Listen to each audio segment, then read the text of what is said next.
So we finally got our hands on Huawei's new Watch 2 wearable, and it's got Android Wear 2.0 built in. So let's take a look at some of its key features.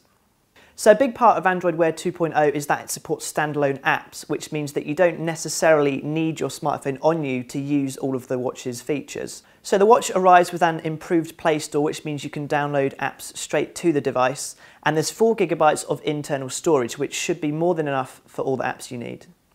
Also on the watch we have Google Assistant, which we first saw in the Google Pixel smartphone, and now we find it here on the Huawei Watch 2. So it's a little bit more advanced than the regular voice assistant that we found on older Android devices, because it can deal with follow-up questions. So earlier, for example, I asked what the weather was going to be like today, and then I asked a follow-up question simply asking what about tomorrow, and the watch easily understood what I was after. The Huawei Watch 2 arrives with a 1.2-inch circular display, and there's 768 megabytes of RAM.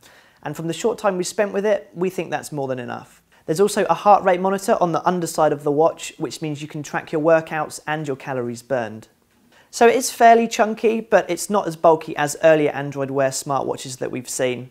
Google Assistant is a nice little bonus, and from the time we've spent with the watch, we can see that it's very responsive to the touch as well.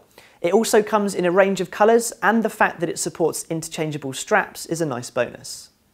There's no official price or release date for the Huawei Watch 2 just yet, but as soon as it hits the shelves, we'll be sending it off to our test lab to give our definitive verdict.